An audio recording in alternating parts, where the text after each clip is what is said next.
We had been at the gym together that morning, and I go get on the stairs, and within 30 seconds, Tyler, I noticed that the pain in my chest is the worst it's been.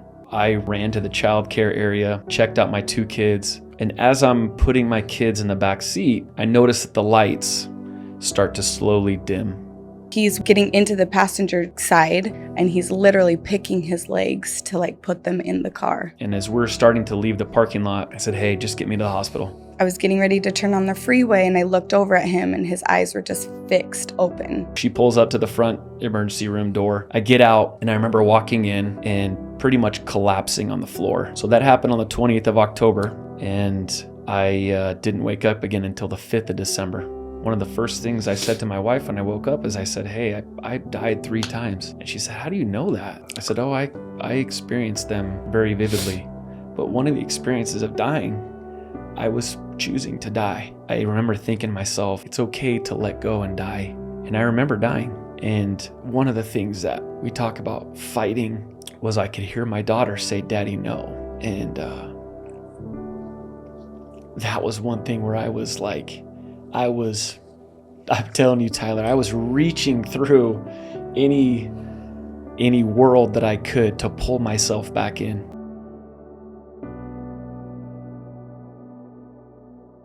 This is an interview with Jake Borup. Jake is somebody who I've met in the last year. His story locally here in Arizona went viral when he collapsed at the gym and had a heart attack and went into cardiac arrest. Jake tells his version of this story, what he remembers, when he remembers waking up in the hospital, the coma that he was in for several weeks, when he came in and out of it, several near-death experiences during this time, crossing over to the other side of the veil. This is an incredibly intense and emotional podcast, but incredibly meaningful. Jake is doing well today. He now lives with a device that's connected to his heart that makes his heart pump and is on the short list for a heart transplant. We fully anticipate that we'll do another interview after a successful transplant.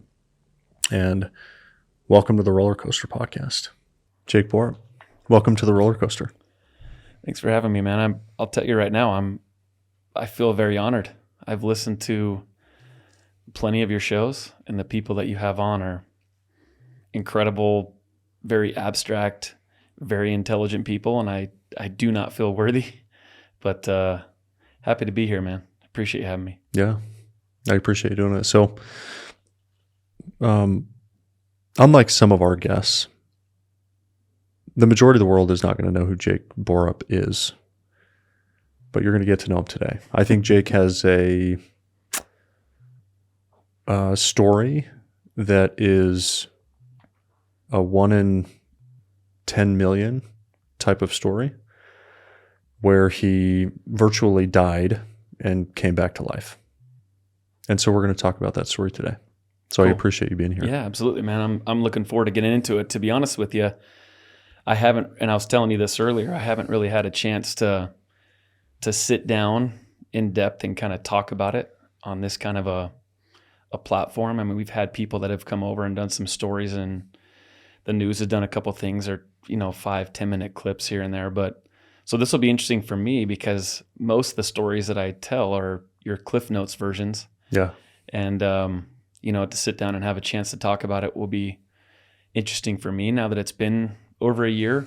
I got asked a lot about it when I was, just kind of coming back out into the world, a few months after I was released from the hospital. And so to sit and reflect on it over the past year and to be where I'm at now compared to where I was this time last year is, it'll be cool for me to share the story too. So yeah, I appreciate you, being interested enough, because you said it best. There's not a lot of people that are interested or, know who I am. So the fact that you're having me on here is awesome. Yeah. First time that we met was at a mutual friend's wedding. We were both best men in the wedding. And here's what I recall in meeting you. You were in my opinion, I think there were 8 groomsmen. You were clearly the standout for a lot of reasons. And I mean that. You were in the best shape of anybody. You were the most confident out of anybody. You were outgoing. Your smile. I mean, your blue eye, like you just had it all, right? And, you and I didn't really develop like any sort of relationship after that. I mean, we met one time through a mutual friend at a wedding. And then a couple of years later, that same friend, I was spending a lot of time with him when this accident happened. And he's like, hey, you remember Jake Borup? I'm like, remind me. He's like, you remember the handsome, jacked dude at my wedding? I'm like, oh yeah, can't forget that guy. And he shared this story. So we're going to talk about that. October 28th of 2022, you had an experience. And I'd like you to share with the audience in detail what happened that day from the moment you woke up to the last thing you remember that day. Yeah. So first off, I appreciate the compliment. Going back to Andrew's wedding, I will also agree with you. I thoroughly enjoyed our conversation, meeting you. There's not too often that you have good conversation that you remember, and you were one of them. So I appreciate, the interest and the attentiveness that you showed me that day, because I remembered you, and I remember meeting you or seeing you again a couple years later and thinking, this is a special guy. So, yeah, I mean, there's a lot that kind of goes into the lead up of this. Oddly enough, there were signs prior that I was having some issues. But as a man and as a tough guy, you kind of just say, oh, I'll just push through it. So I grew up playing sports, and that was always kind of ingrained in you, is push through it. If you're hurt, push through it. If you're tired, push through it. If you're struggling, push through it. So pushing through it was always kind of my nature, good or bad. So probably about 6 weeks prior was the first time I noticed that I had some sort of issue going on internally, and it was in my chest area. 35 years old, in good shape, went to the gym.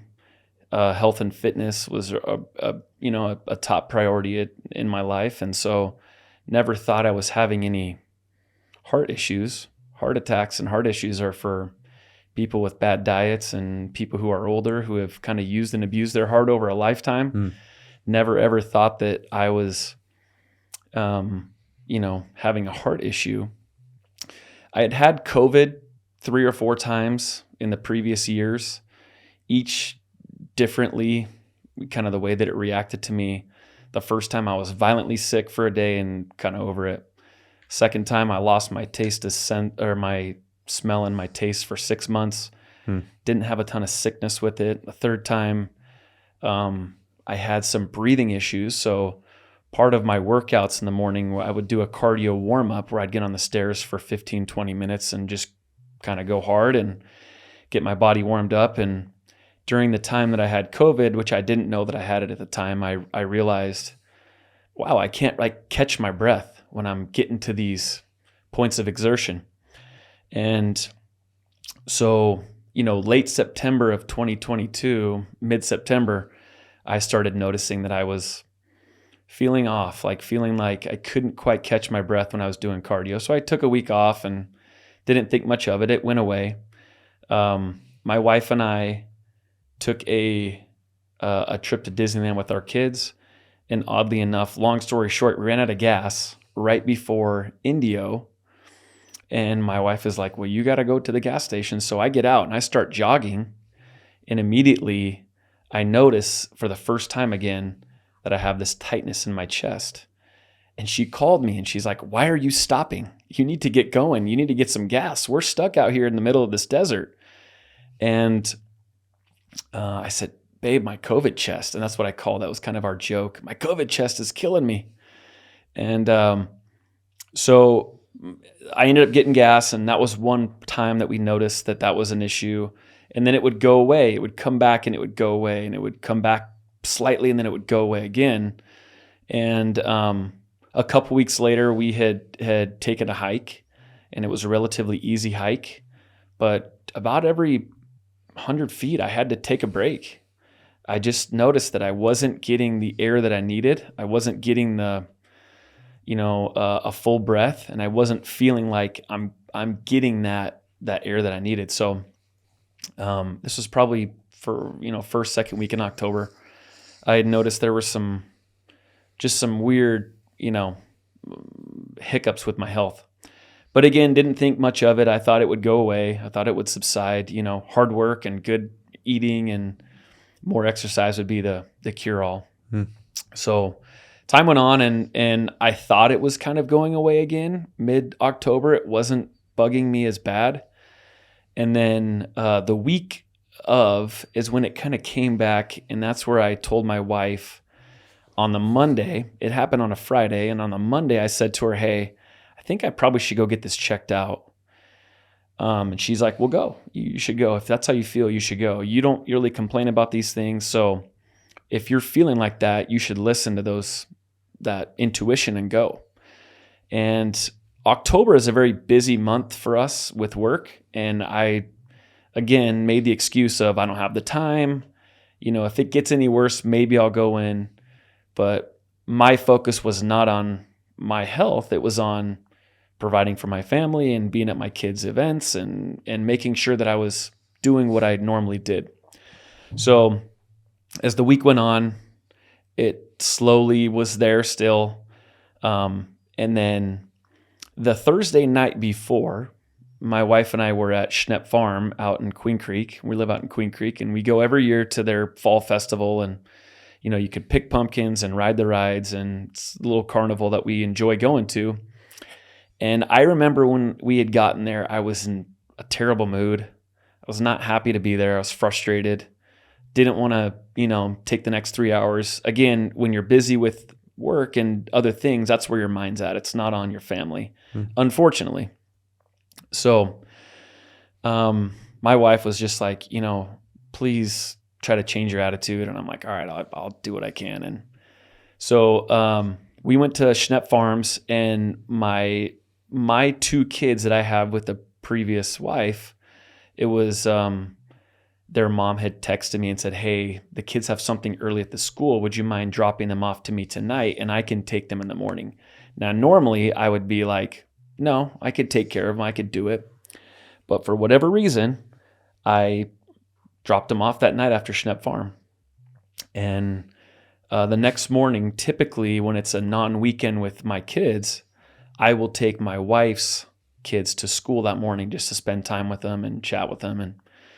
And 6 o'clock alarm goes off, and I slept right through it. And my wife was like, that's funny. Maybe he's just struggling from last night. Maybe he's not feeling well. Something's up. So I sleep through the alarm. She ends up waking me up and saying, hey, do you want to take Bentley and Brogan? And I go, you go ahead and take them. So she takes him to school, and she goes to the gym. Well, we had been at the gym together that morning, and I go get on the stairs, and within 30 seconds, Tyler, I noticed that the pain in my chest is the worst it's been. So I get off the stairs, and I go and I sit in the locker room, and there's a chair that I'm sitting there, and I'm just sweating profusely. And I was only working out for less than a minute. And I'm sitting there thinking to myself, like, oh crap, like I can't believe that I've let this get this far. I can't believe that I didn't go look at this prior, and I didn't go talk to a doctor. So I send my wife a text, and I say, hey, I need to go to the emergency room. And at the time, I was still very conscious, very aware of what was going on. And she's like, well, let me know what you need. And I said, okay, I'm going to go try to do some floor exercises. And if it gets worse, then I'll for sure go. Of course, right? That was the stubborn man in me. So I go over and I start doing some tricep extensions, and immediately the pain comes back. Now, normally when I stopped working out and just rested, it would subside a little bit. And this time it just kept getting worse. And I could feel that the pain that was a dull pain started to get sharper. And I texted my wife and I said, hey, we need to go right now. So I kind of ran to the childcare area, checked out my two kids. And as I'm coming out, people can notice like something's up, something's wrong with this. And we had two friends along the way that are like, hey, can we take your kids? Can we take you? what can we do to help you? We can tell that there's some distress here, some serious issues. And I, of course, was, no, I just need to get to the car. So I grab my two boys, I go to my truck, and my wife's on her way out. And as I'm putting my kids in the back seat, I notice that the lights start to slowly dim. Just like you're an actor on stage, and the play is over, the movie's over, whatever it is, lights are dimming. So I get in the car, and my wife puts it in reverse and gets out. And as we're starting to leave the parking lot, I said, hey, just get me to the hospital. I don't care what hospital, just get me to a hospital. I need somebody to look at me. And I said, by the way, the lights are starting to go out on me, so I'm going to pass out. Please try to remain as calm as you possibly can. And that was the last I remember. And I passed out. And her story obviously is a lot different than mine. At that time, I turned white as a ghost. I was having convulsions, seizure-like, things. And she calls 911 and just lets them know, hey, my husband's dying. I don't know what's going on with him. And they're saying, hey, do you want us to send an ambulance? And she's like, well, I'm on my way to the hospital right now, so I think it would waste time if we tried to coordinate that. I'm going to get there, and I need you to have somebody like ready for him. And they coordinated that. So we ended up going to Banner Gateway off Higley in the 60. And so as we're getting to Higley exit, I actually wake up and I feel a little refreshed, almost as if I'm okay. And I remember telling her like, hey, like I think I'm okay. Let's go to the hospital still, but I think I'm okay. And she was hysterical and crying. And she's like, Jake, you did not see what I just saw. You're not okay. So she drives in, and this is a funny part of the story. She's like looking for a parking spot. And I'm like, Shay, pull to the front. Like, I'll get out and I'll go in. And so she does that. And so she pulls up to the front emergency room door. I get out, and I remember walking in and pretty much collapsing on the floor. And right before I collapsed, I just remember saying, I don't know what's wrong with me. My chest hurts. Please help me. And passed out again. And don't remember getting into a room or anything. But again, another 10, 15, 20 minutes go by, and I wake up, and I'm in kind of like what looks like a makeshift hospital room. And there's a doctor there and about 10 different assistants. And I remember being very fuzzy, very hazy, not really understanding what was going on. And I asked the doctor, what's happening to me? And he said, well, you're having a heart attack. The left side of your heart is dying. And I remember asking, am I going to live? And he said, well, we don't know. We're going to see. We're going to do our best to keep you alive. And then that was a time where I lost consciousness for 40 days. And so that happened on the 20th of October. And I didn't wake up again until the 5th of December. And it was quite the different story when I woke up. I had gone into the hospital that day in October at 240 pounds. I woke up and I was 163 pounds. I had lost 80 pounds. I couldn't walk. The whole left side of my body was essentially paralyzed. I had wires and tubes coming out of everything. So yeah, but during that time, while I was out, it was 40 days of unconsciousness. I went through life support. I went through kidney failure, liver failure, lung issues. I went through, they were trying to figure out if I was going to need a left ventricular assist device, which is what I have now. They ended up putting what's called an LVAD in, which basically pumps your heart for you. Or at the time, they weren't sure if I was going to need what's called an artificial heart, which is a total heart replacement with essentially a mechanical heart. So my wife, and to this day, I tell her, I would have much rather gone through what I went through than what you went through, because every day she went in, one day it was good news. He looks like he's doing better. The next day it was, hey, he's not doing so well. It looks like you might have to plan a funeral soon. And just the mental struggle that she went through far surpasses any of the physical struggle that I went through. And so, yeah, I mean, there's a lot of, when I look back on it, there's 3 parts to this story. There's the before, there's the during, then there's the after. And that essentially was my before. I don't know too much about the during other than what I experienced, which was a lot of hallucinations and crazy dreams due to the drugs, the ketamine and the fentanyl and the Dilaudid and all sorts of painkillers that they had me on and things like that. But so, yeah, that was my story leading up to it on the 20th of October, which, interestingly enough, Tyler, I will tell you, the week of, I had Googled, chest pains, what could it be? And there was heart attack symptoms, and it was pains down the left side, pains in your jaw. I had none of that. And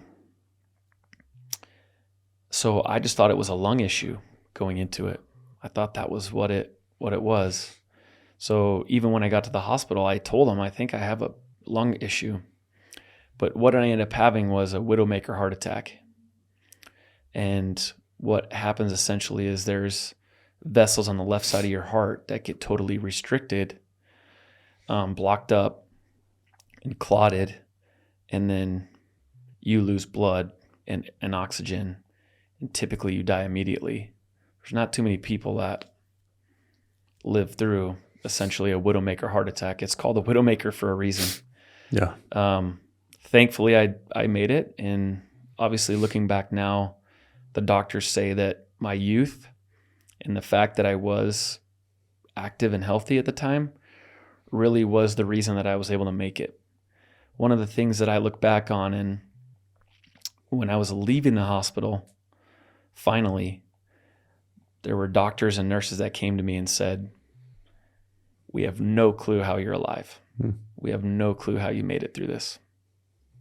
So, man, I appreciate you sharing that. It's, I get super emotional because not every story is the same at all. But I went through something very similar where I was Shay in this case, and my wife was you, right? Yeah. And, it's like, I think a lot of people, they have a hard time empathizing with me and Shay because they're like, well, you weren't the one that went through the thing. And it's right. like, well, my wife was basically in a coma too, like totally unconscious for a period of time, not as long as you, but it's like when you're being told that you're going to be a widow and you have a lot of thoughts and it's hard to come back from that. Yeah. Right. There's a lot of trauma still there for me. Like you just sharing this experience has really, really brought that back up. Yeah. I think it'd be awesome actually to have Shay on here too, because I think we could tell the full story of what you experienced before, her position on it, where she was, what she saw in sort of the during, right? I'll tell you, Tyler, I apologize for getting emotional, but it means a lot to me because the attention was on me. It was people that would come to visit. How are you, Jake? How are you feeling, Jake? What's next, Jake? And there were really only a select few who asked about how Shay was doing. And so it means a lot to me because you're totally right. The focus was on your wife. Yeah. The focus was on me. And I don't think it was any malicious intent of people not for sure. asking Yep. how she was doing, but it really meant a lot to me. It means a lot to me this day. When people ask how she's doing, Yeah. how is she okay? What does she need? And we had a lot of people check in on her.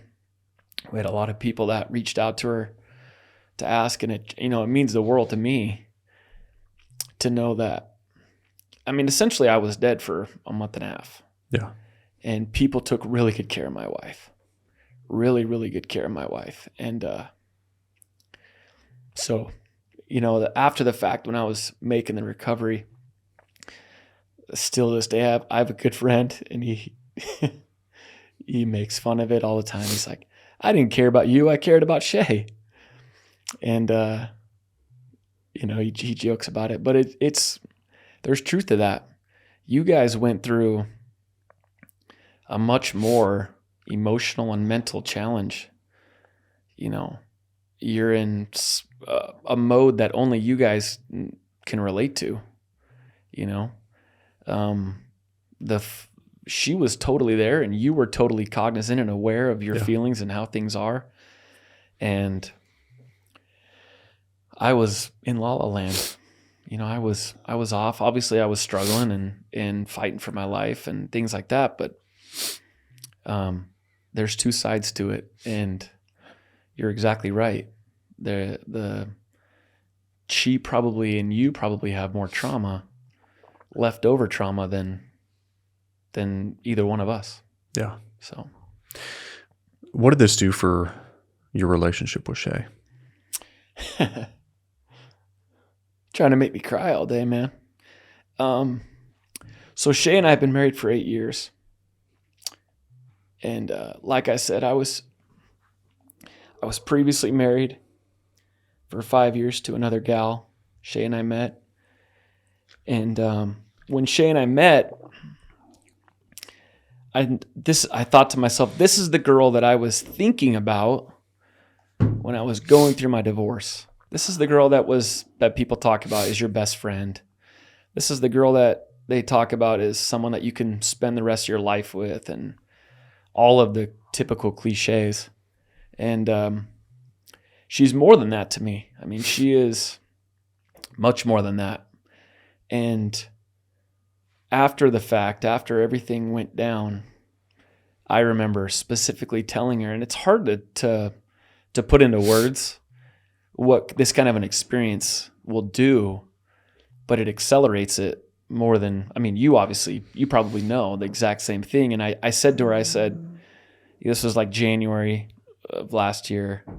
We'd just been home, and I said, I feel like after all of this, you and I have been married for 50 years now with the way that our connection is. And you've probably seen it, Tyler, where you have maybe a set of grandparents or an older couple, 70s, 80s, that you can tell there's just a love there that is so pure and is tried and true that you want that kind of love.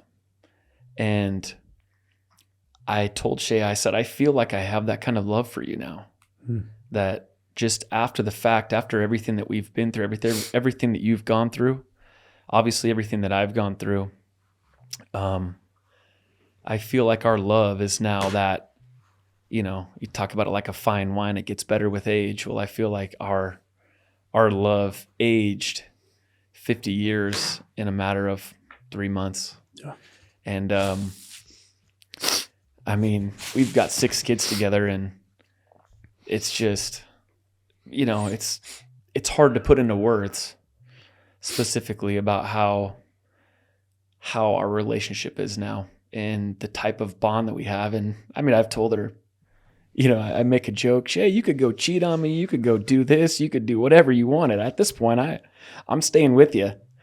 And I mean, she's battle tested and proven herself beyond any measure, any sort of mark that I could have. And I know on your podcast a lot, you ask kind of those deep questions, the meaning of certain things, and I think, I was thinking about this on the way in, and husband and father are obviously two things that are extremely important to me. And it would not be that way without her, without what she's kind of done. So, we laugh and joke, and she's my best friend, but there's a connection there from this specific experience that is just indescribable.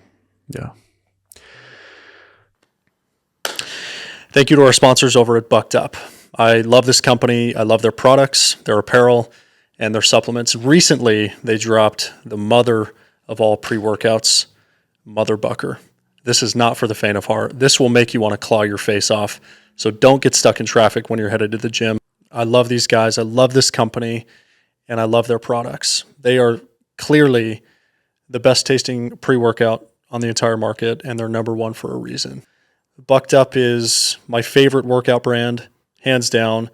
And they also have my favorite apparel for working out and just for daily life. It's Lululemon-like quality, but for a fraction of the price that's affordable. So head over to their site, buckedup.com, where you can check it out. And for 20% off their entire site, use the code TylerHall20. So I've told my story a few times, and there was a moment that I'll share with you that was pretty cool. That was the manifestation of the depth of connection that experience almost forced us into, me and my wife. Yeah. And it was when I got to the hospital. So I was the biggest difference is I was out of town when this happened. Right. So I didn't have to witness all the at home passing out, unconscious, going to the hospital like Shay did. Yeah. Right. So the first time that I saw my wife was, which I expected walking into the hospital that she was gone based on a text message that I got from my father-in-law who was there. Right. And I remember walking into the room, and I'm fully expecting that my father-in-law is going to be standing there and my wife's going to be gone, but I'm going to get to say goodbye, and that's it, right? And I remember the heart rate monitor was on. First thing I audibly realized was that. And so I just felt a lot of gratitude that I got one more moment with her before she passed. And I sat down on her bedside, and I asked my father-in-law, I said, hey, what happened? Or not what happened. I said, hey, how's she doing?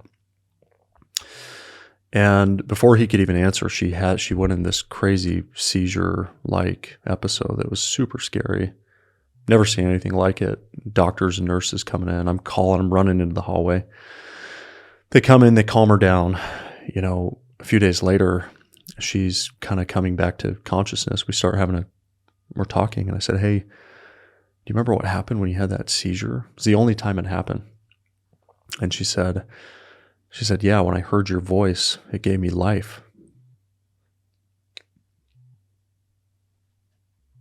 And I think that was like the connecting moment for me, where it was like, dude, like, when you take somebody's hand in marriage, you're really committing to be one. Yeah. And it was almost like I had this small part in helping her just fight, to get through it. So yeah, that's awesome. I mean, there's a power. There's a real power for, the term fighting for your life. When, in this case, when you mean so much to that person, they'll fight for your life. I mean, to go kind of back into the time where I was unconscious, I had 3 death experiences where, I flatlined. One of the first things I said to my wife when I woke up is I said, hey, I died 3 times. And she said, how do you know that? Like, nobody told you that. I said, oh, I experienced them very vividly. And one of them in particular was with my daughter. And I remember, it's interesting in this story because a lot of people after came to me and said, your will to live is unmatched, and your courage and your desire to fight for your family is, incredible. And they're patting me on the back. And I share this story because, not to say that I'm not, but one of the experiences of dying, I was choosing to die. And in this experience, I was struggling and struggling and struggling. And I couldn't get air. And it was at this time when I talked to Shay that I actually was in real life struggling to breathe. And during this time in my world, I remember thinking to myself, and I was struggling to breathe, almost as if I had some sort of influence or person tell me, it's okay, Jake, you fought enough. Like, it's okay to go. It's okay to let go and die. And I remember thinking to myself, okay, well, let's see how this goes. I'm not going to fight. I'm not going to do anything. I'm just going to let nature take its course in a sense. And I remember dying. And one of the things that we talk about fighting was I could hear my daughter say, Daddy, no. And that was one thing where I was like, I'm telling you, Tyler, I was reaching through any world that I could to pull myself back in. And I did not want to leave her at that point. And it was, you talk about those connections and you talk about the power, you hear these stories sometimes, Tyler, of people lifting cars to save their loved ones or things like that. And there's some really incredible experiences that you can have through these trials. And it really shows you, it kind of strips you down and it shows you what's really important to you. And so I know exactly what you're talking about with your wife and those experiences because I was in that same experience as her. And the power that comes with that is something that I don't share often, Tyler, to be honest with you, because even when I share it, sometimes it sounds a little hokey. But given the fact that you've been through it, I know that you can share that sentiment with me, and it's true. I mean, it really is. There's a power to it. So the word no means something very different to you now when your kids say that, I'm sure, right? We're used to them saying no when we're asking them to do something. And in this case, it was a very different meaning. Yeah. Well, it's funny now because my daughter, Taylor, she's 11. And she'll tell the story all the time to not outside of the family, but I've overheard her plenty of times and, talking to her brothers or like, oh yeah, well, Daddy loves me the most. I'm the reason that Daddy's alive. I'm the reason that Dad came back. Yeah. And I'm like, as much as I loved, telling that story, it's almost getting used. And daughters, they're great at, they're the greatest salesmen on the planet. So she milks that. But talk to me about where you saw the hand of God through this process. Yeah, man, that's another deep, thought and experience, because what's funny is when I first woke up, there were a few people that asked me, are you mad at God? How's your relationship with God? And almost like in a sense, like, so, I mean, I'm a pretty religious person. I take a lot of pride in having a relationship with God. And a lot of people after the fact came to me and said, how's your relationship with God? Are you mad at God? Are you upset that he did this? And not once, Tyler, ever did I have the feeling of whether this is a punishment or God did this to me, or there's a reason that God did this to me, or, oh, there can't be a God now because this happened. None of that happened. Quite the contrary happened when Shay and I seldomly had alone time in the hospital, because typically there was always a specialist or a physician or a nurse or somebody there, that was a lot of our conversation was, we felt the hand of God during this whole thing. We felt like God was with us, and we felt like in no way, shape, or form that was there negative feelings towards God or anything like that. And I felt the presence, and I felt the help of, whatever you want to call it, angels, or specifically people in my family that have passed on. I told my wife the same thing. I said, my Aunt Susan, she helped me through this. And Shay said the same. She said, I felt Susan too. And to me, there's a connection there with God, right? He's kind of the one who oversees a lot of that stuff, in my opinion. And so my belief and my resolve to follow God, or to, live in a way that pleases God was only strengthened through this thing. And I understand that there could be some bitterness and some frustration, and I might ask that same question to you. Was there bitterness, or was there frustration with your wife? And from what I understand, you were enjoying quite the moment personally when all of the news broke with your wife, right? Mm-hmm. So there could be some bitterness there too. And I just remember thinking and having absolutely zero resolve or frustrations or bitterness or angst towards God.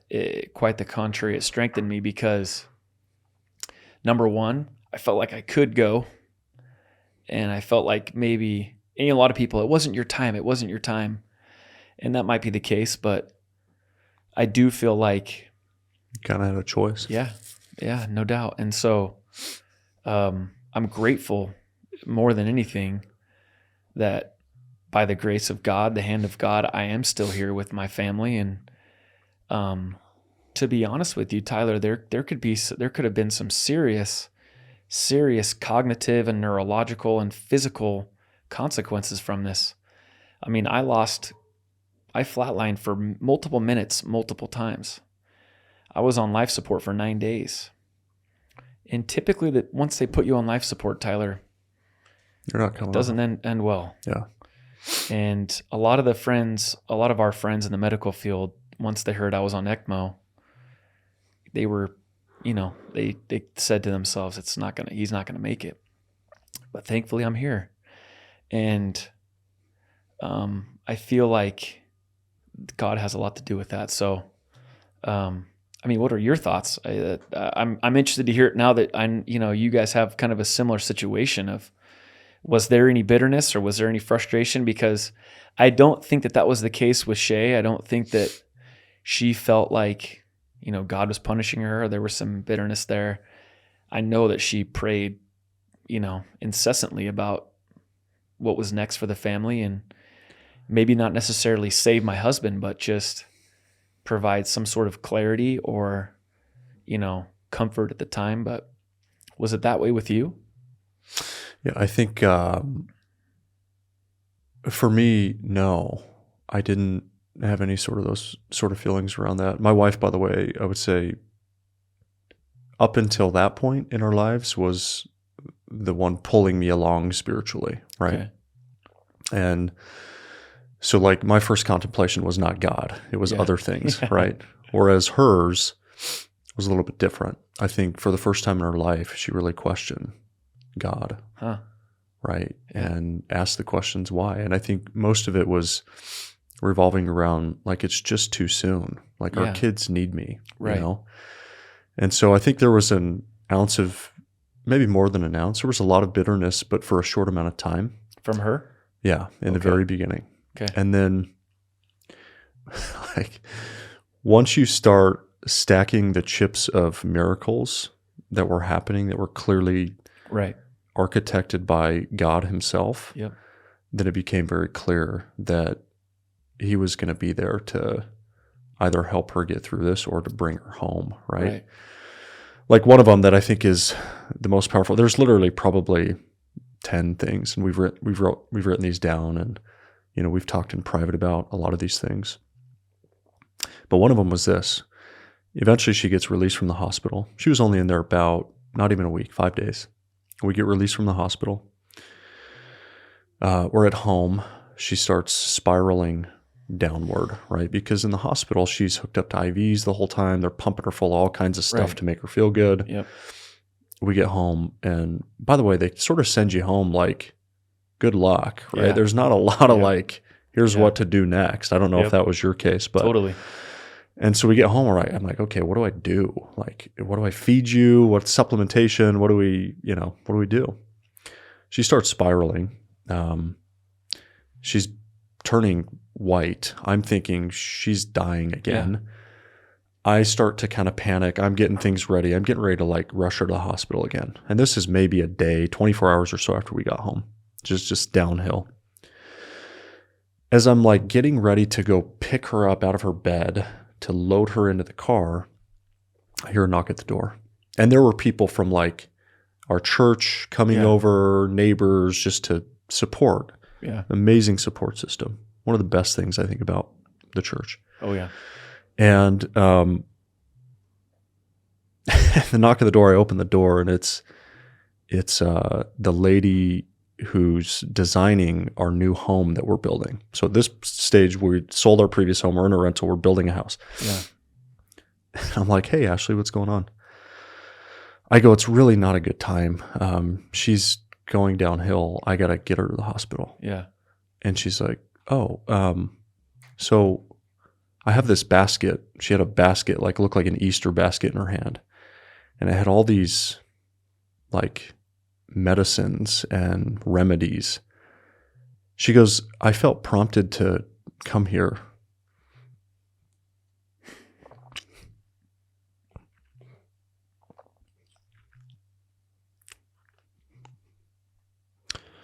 She said, by the way, like we weren't supposed to even live in this area. We weren't supposed to use them to build our house. We weren't supposed to know this person at all. Like the fact that we even had a relationship at all was a miracle. She said, I for the last 20 years, I've had to. I had severe blood condition where I've had to learn how to keep my blood levels and my hemoglobin levels at a certain level for a long time. And I'm probably like the one expert in Arizona that knows how to do this the best. And so I said, come in. She came in and starts just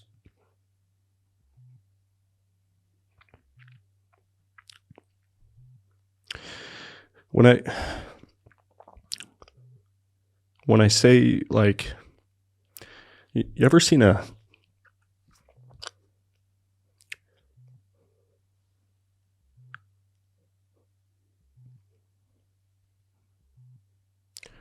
ever seen a human and you're like not convinced they're a human? Like you gotta be like you can't be real. Like you have to be like an angel, you know? It was like, I watched her walk in to my wife's room, who's panicking, who's like turning pale. And just like sit down at her bedside, hold her hand, and just say, hey, this is normal. I've felt this. I know what you're going through.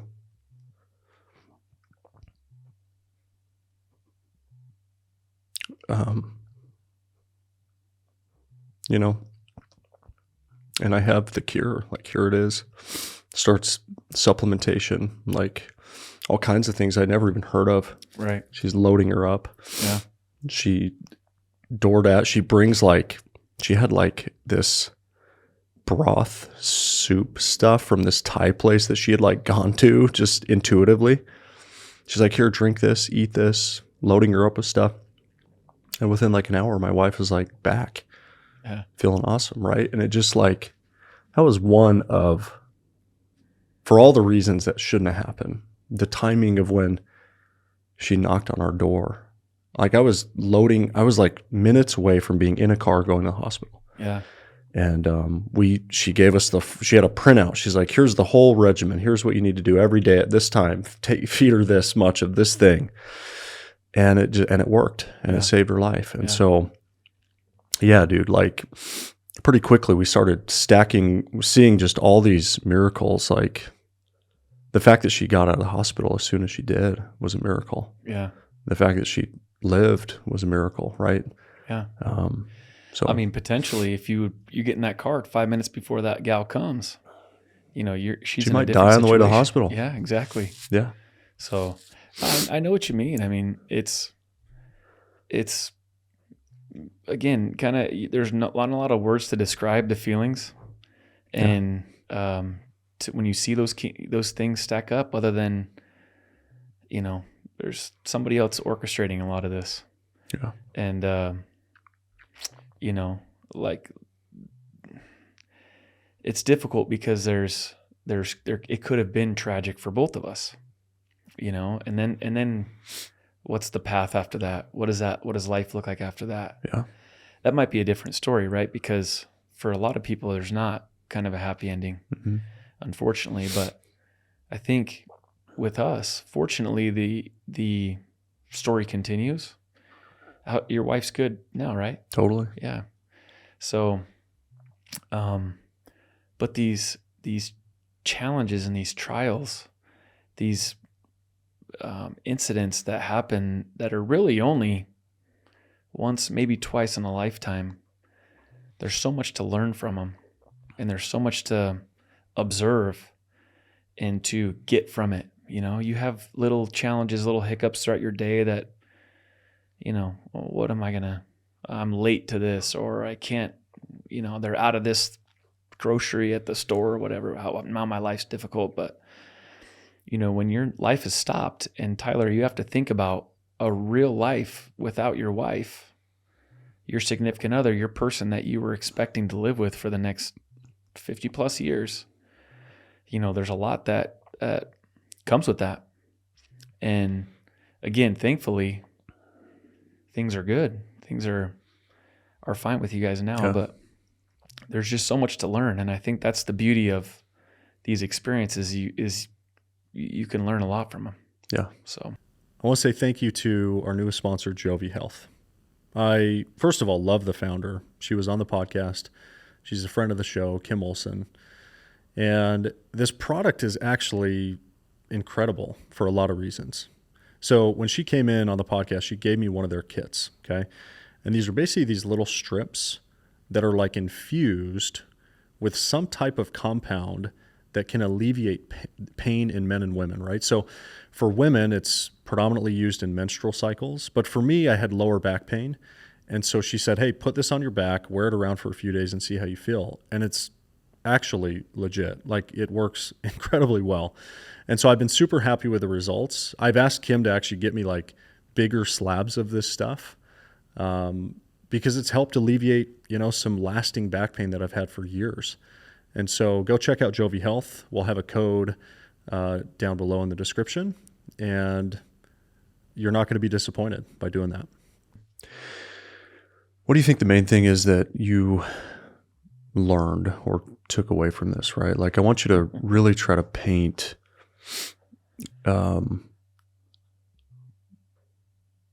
just articulate who was Jake pre-accident and who are you today and how are you different? Yeah, man, it's such a hard question to really get out there. But, before I look at kind of the time of when the accident happened, so I grew up pretty much without a dad. My parents split up when I was 5. My mom moved out to Arizona, and my mom raised 3 boys, worked 3 different jobs to make ends meet. We never really had much growing up, but I always saw my mom kind of working hard. Always wished I had a dad around who, I was big into sports. I played baseball and football and basketball growing up. And so I never saw a husband, never really saw a father. So when I had a kid and I was married, my focus was on being a good dad. Because that was what I didn't have, I wanted to give my child that. And you know how the love of when my son was born, it's this instant feeling of love, of I'll do whatever it takes to make sure that you're taken care of. And you have these experiences like a child being born or a death that really kind of get you back to where your core values are. And so before, my focus was on being a good dad, providing for my kids, being a good husband, trying to be a good member of the community. Not saying that I wasn't. I just think a lot of times there are certain things that kind of pull that distract you from your really important core values. And work was getting really busy. We had just built a home. We had just done this and done that, certain things that were kind of taken away. And I say that because when I first woke up from the heart attack, none of that mattered. The only thing that mattered was my wife and my kids. The only thing. I could care less about money. I could care less about wealth. I could care less about status. I could care less about position. I remember having a conversation to my wife hours, or a day after I had woken up, and I said, if I come out of this and I'm healthy and everything, I said, I just want to help people. I just want to visit people in the hospital like myself. I want to go and make sure that my friends or my family or whoever that might be struggling get that hand on the back or the help that they need in whatever way that I can provide it. Similar to the story that you just shared about this gal. Not that I was trying to be an angel of any sort, but I think the idea of being there for people when you need them is one of the most important things. When I look at it now, it really just reemphasized my resolve and my desire to be a better dad, a better husband, and to focus on the things really that truly matter to me, which are our relationships, Tyler. And I said to you that, a little bit ago about when you and I first met, there's something special about human to human connection, whether it's your wife, your friend, your kids, a coworker. And when you and I met, we experienced a small level of that. When, I come out of a coma and my wife is there, and we experienced that level of connection. And same thing with your wife. When your wife was on her deathbed, you weren't thinking about going public. You weren't thinking about a home or any financial gain or any sort of status or anything like that. It was, I just want my wife to be all right. Yeah. And so more than anything, Tyler, it's just the really important things like relationships and family, serving others, connecting with others in whatever way that you can is more important than anything else, in my opinion. That's the gospel according to Jake. But from the experiences that I've had, where essentially you've been stripped of maybe not everything, but a lot. When I woke up, my good friend who kind of took over my business basically told everyone to go look for a new job, that the business isn't going to be around anymore. And so when I woke up, I pretty much had nothing when it comes to that. So, we've spent the past year and a half trying to rebuild in that sense. I spent 6 months to 8 months trying to rebuild my body trying to rebuild what we like, family relationships, things like that. Not that those are taken away, but just, I was on a couch for 2 months, pretty much just stripped of the things that I wanted to do. I loved playing golf. I loved going to the gym. I loved going to new restaurants. I loved traveling. I loved, those kind of the fun, joy things that you get from living life. And so to answer your question in a roundabout way, the thing that I learned the most is just the importance of my priorities, which is family, my relationship with God, my kids, to really focus on bettering those types of relationships in my life. Yeah. To wrap, let's talk about your shirt. I didn't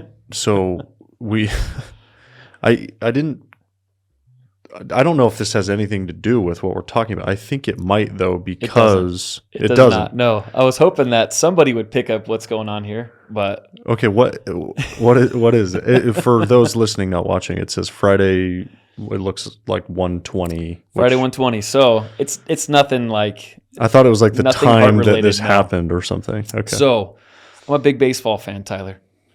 I grew up playing baseball. Played baseball at Arizona State. Was fortunate enough to play a few years of professional baseball with the Phillies, but I've always loved the Chicago Cubs. And the reason being is because when I was a little kid, we didn't have cable or anything else. And the day games, or the Chicago Cubs games, were on WGN, and we could get that over the air. So when I was 8, 9, 10, I remember watching Ryan Sandberg and Mark Grace and a lot of my favorite Chicago Cubs. Well, to this day, every Friday home game will start at 1:20 in Chicago. So the shirt has nothing to do really with my situation or the heart. It's just funny though, because it's kind of one of those inside jokes. If you know, you know. So I'll get a lot of people that'll walk by and kind of chuckle at it. And not that I wear it for that reason. Yeah. But Cubs have a home game today at 1:20 local time, and they're playing right now actually. But yeah, so, baseball's always been my love. When I was a kid, it was my comfort blanket, playing sports and especially baseball. So, it's my shirt, my Cubs shirt, Friday 1:20. To wrap here, what's your new normal look like in your life? I mean, you've got a fanny pack on that I assume has some kind of device in it that's making your heart work or something, right? Yep. So I know your physique has changed, right? You talked to me in the gym about your leg strength being very weak and very different, right? Yep. Do you ever get to a place where you're totally back to where you were pre-accident, or have you accepted that your life is going to look a little bit different, and what does that look like? Yeah, so I definitely have accepted it. The fact that, so I'll just take you back a little bit. So while I was in the hospital, they put life support. They connected me up to ECMO, which is life support, and it goes into the left groin. Now, what the life support is supposed to be doing is providing blood flow for the body so that it can continue to, be a body and be while they're figuring out what to do with you, basically. Well, the issue is that I'm a larger person and the blood flow was not going down my left side. So when I woke up, my whole left side was pretty much, I don't want to say paralyzed, but it was immobile. So my fingertips on my right side I couldn't use it. Like I couldn't pick up my phone to text anybody. I couldn't use my fingers, couldn't use my legs. I had to relearn pretty much how to walk. Couldn't walk for 2 or 3 months after. Used a walker for about 3 or 4 weeks, and then finally was walking from my couch to my car was about as strenuous as, hiking up Camelback Mountain, for example. So it took a lot for me to kind of get the muscle atrophy just crushed me. Like I said, I lost 80 pounds, and the majority of it was muscle. And so I had to relearn a ton. So when I woke up, I actually didn't know that I had had open heart surgery. I didn't know that I had a device pumping my heart for me. I didn't know much. All I knew is I had EKGs and I had probes and tubes and all sorts of stuff connected to me.